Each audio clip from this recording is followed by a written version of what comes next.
What's up, everyone? Morey Croson here from the Performance Lab of California, and we have another breakdown here today on Andrew Luck. I want to give a shout out to Braden Hagel because he brought to my attention that I haven't really done an Andrew Luck breakdown. I did a comparison of Andrew Luck and Aaron Rodgers, but I've never gone into really the nitty gritty of Andrew Luck. And I think this is long overdue. One of the best quarterbacks in the NFL. We got to see what his mechanics are like. So we'll hop right into it. And I loved that it was the top 100. We were able to get a front view of his throw. Freaking super pumped up about that. So little things in life. So let's go and take a look. So, when you're looking at Andrew Luck, obviously one of the big things that stands out is he's a very, very strong guy, very compact guy.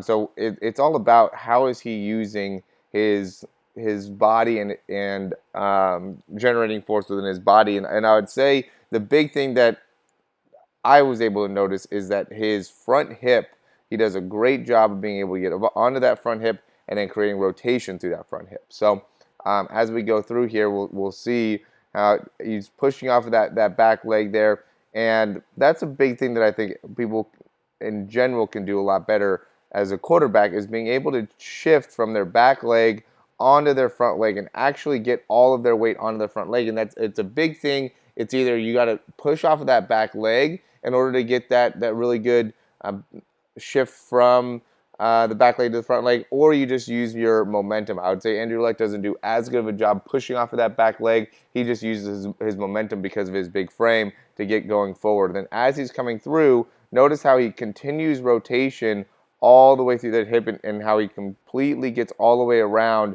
that throw as he's releasing. Another thing that I think he does really good is as he's coming through, he doesn't spend much time with that ball back behind his head, but then he also straightens up that elbow. So look at how that elbow is coming straight ahead, and then that forearm comes right up over. So it's like basically at 90 degrees. I'd say the ball and the elbow are right at 90 degrees when he's coming through the throw, which makes it so he can maintain a much better level of accuracy by being able to do that. And I'm going to actually show you this one first, and then we'll go to the deep ball. So here, we'll see him sitting back, stepping up in the pocket. I think he does a good job with that initial 90-90 release. Little bit of an overstride for sure that he has going on. And when you overstride, what happens is now it's going to be a little bit more difficult for you to transfer that weight from that back leg onto the front leg. So what he has to do is he has to really rely on that rotation of the hips in order to get all of his weight forward. And by doing that, that makes it so now his momentum ends up going out to the side. So it's really critical for him to be able to have a nice and straight arm here. So being able to keep that forearm at a 99 degree, or I guess really a straight position, is a big reason why he's able to maintain a fair amount of accuracy. But what I want to compare here is as he's coming through, and this is like probably about a 20-yard route. So you can see what his mechanics are here. Very straight leg, very bent in the spine, and also leaned over a lot as he's coming through. Sorry, about 25-yard throw there. And again, you can see though that all the way through. Look how much rotation he gets all the way through the throw. You can see the other one on his back because of how much he's rotating. And then we'll compare that to what he looks like when he's throwing the deep ball. So now he's going the deep ball, same type of thing, gets in 99 position, not as big of a stride, right? So definitely shorted that down. And then from there, as he's transferring onto that front leg, look at how much more vertical he is, right? More of a bent knee here, very, very vertical as he's going through the throw.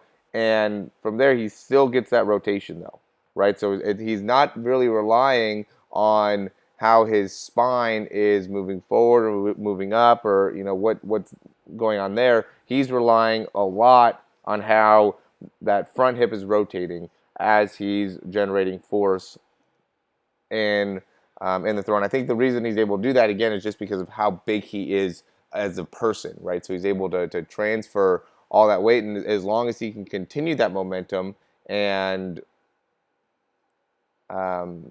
force generation, then he's going to be able to really maximize his ability to put the most power on the ball.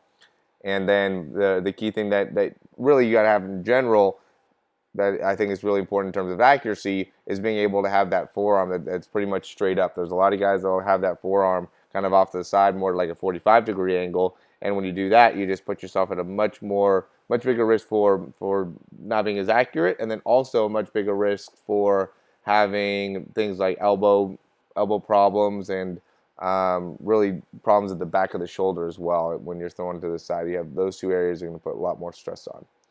All right, so that's the Andrew Luck breakdown here. Let me know if you guys have any questions. You can reach out to me at Morey, M-O-R-E-Y, at yourperformancelab.com. If you haven't checked it out already, I would check out our Blueprint to the Perfect Throw, our free ebook. You can go ahead and click below and go to that. Also, if you like the ebook and kind of like the information that you've seen within our breakdown, you could also go in and look into our 3-month online throw program. Really a lot of personalization, a lot of value. We have all exercises that we do, or personalized exercises that we do for you, and then we also do 6 individual breakdowns, just like we were doing here for Andrew Luck. So if that's something that you're interested in, we also have a link below to go ahead and access that as well. So yeah, guys, as always, thanks for watching these videos, and we will see you soon.